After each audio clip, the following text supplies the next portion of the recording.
Alors voici le compte tierce chronographe de Louis Moinet de 1816.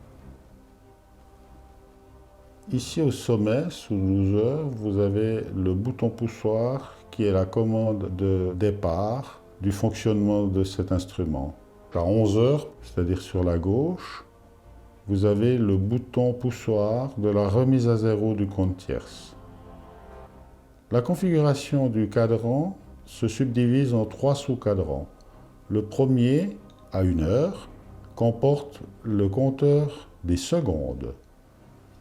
À gauche, à son opposé, vous avez le compteur des minutes, jusqu'à 60 minutes. Ensuite, une fois passé les 60 minutes, l'incrémentation des heures se fait sur le compteur d'heures qui comporte 2 fois 12 heures. Je vais maintenant vous faire la mise en fonction pour une mesure longue du chronographe qui va se mettre en fonction de cette façon-là. Et j'introduis dans la bélière ce petit outil qui permet de maintenir le bouton pour que la fonction puisse se perpétuer jusqu'à et au-delà de 24 heures.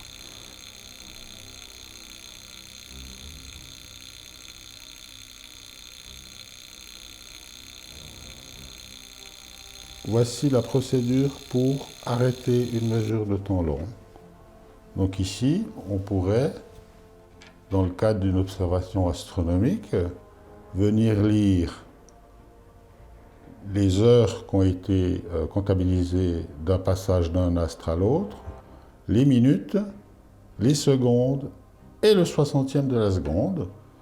Après inscription, on peut procéder à la remise à zéro de l'instrument. Donc tout simplement par la remise à zéro de la tierce. Donc l'instrument est prêt pour une nouvelle opération.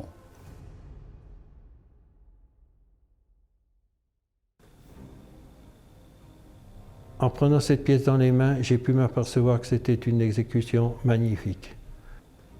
Ma grande surprise en ouvrant le boîtier, c'est de découvrir un mouvement de très belle facture et de très belle fabrication.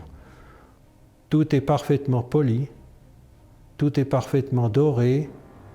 On pourrait croire que c'est un mouvement récent alors qu'il a près de 200 ans d'âge.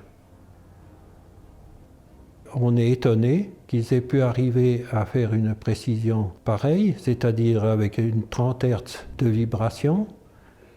Il a exécuté ça par un balancier à bras, 2 masses en platine qui permettent de faire un réglage très fin, ainsi qu'une raquetterie qui peut compléter le réglage.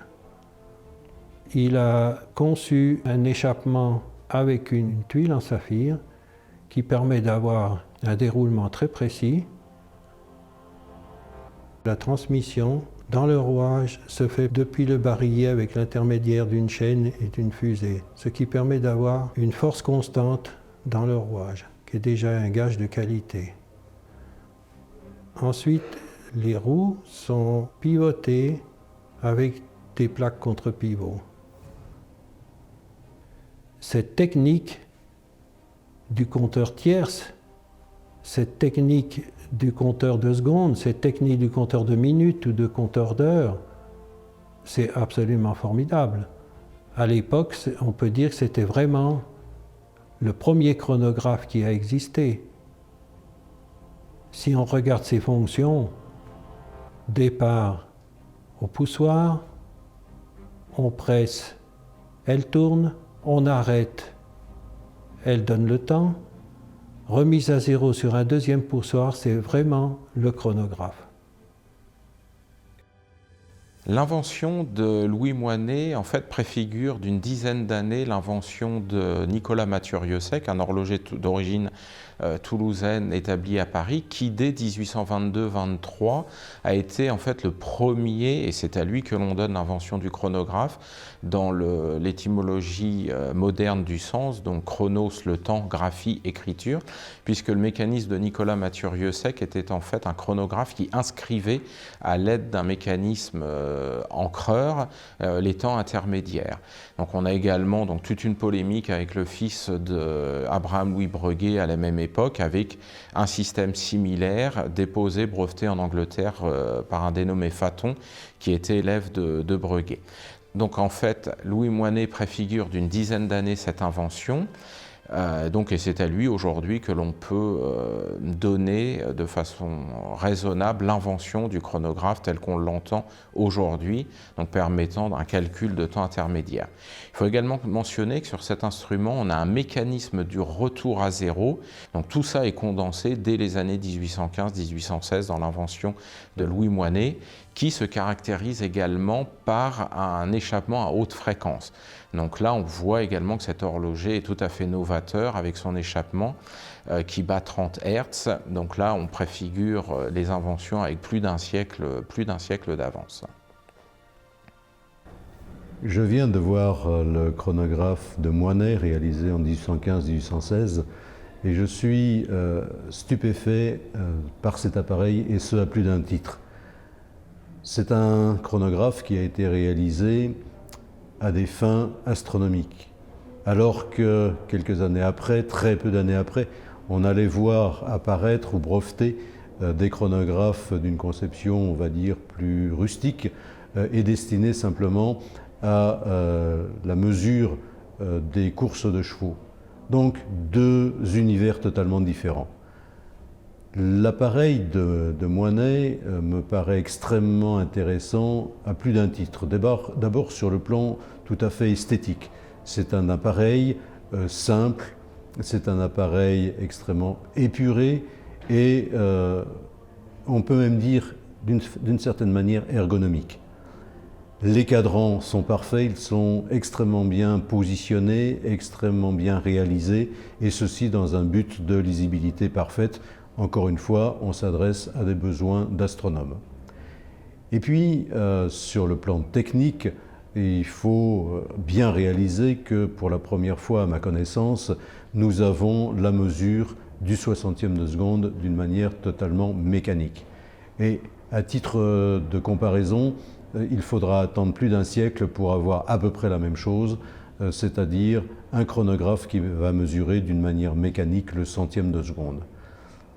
Autre point extraordinaire, c'est cette possibilité de remise à zéro automatique par pression sur un poussoir.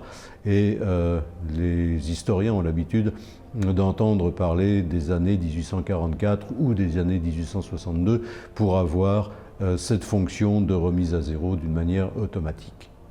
Et puis quand on regarde la finition, quand on regarde les astuces qui ont été utilisées pour construire le mécanisme, pour le disposer mais d'une manière horlogère extrêmement élégante, eh bien on s'aperçoit qu'on a en face de nous un appareil très élaboré, réalisé incontestablement par un très grand maître de l'horlogerie. Si on admet aujourd'hui que Louis Moinet n'est pas forcément un personnage très connu, ça mérite quand même de rappeler que dans la présentation de ce conte tierce datant de 1816, il est tellement inventeur et avant-gardiste par la même occasion qu'on pourrait même dire, avec des termes peut-être un peu contemporains et urbains aujourd'hui, il a bluffé tout le monde, parce qu'il avait pris une avance pratiquement d'un siècle pour que toutes ces inventions portées dans cet objet de 1816 soient recouvertes et réalisées par d'autres fabricants et établisseurs qui fabriquaient et commercialisaient de l'horlogerie dans les 100 années qui ont suivi cet objet. Et cet objet était, comme chacun a pu le constater, à travers les experts qui se sont prononcés et des personnes qui ont été sollicitées à l'expertise de cet objet, ont tous, sans aucune ambiguïté, affirmé haut et fort que ceci est véritablement un véritable chronographe, qui en plus possédait à l'intérieur de ses caractéristiques propres des dimensions inconnues jusqu'alors. Je vais parler des 30 Hz, 216 000 amplitudes à l'heure, Je veux parler du système de remise à zéro. Je veux parler de la subdivision des espaces de temps, que ce soit les secondes, les minutes et les heures, sous des compteurs différents. Donc tout ça est une preuve évidente et irréfutable qu'il était un inventeur, ingénieux et ingénieur, artiste et artisan. Louis Monnet était cette personne.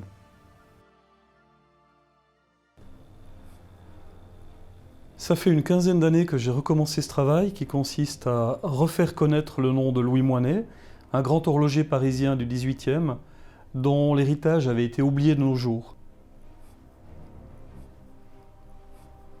Quand on a recommencé, on n'avait pas grand-chose dans les mains.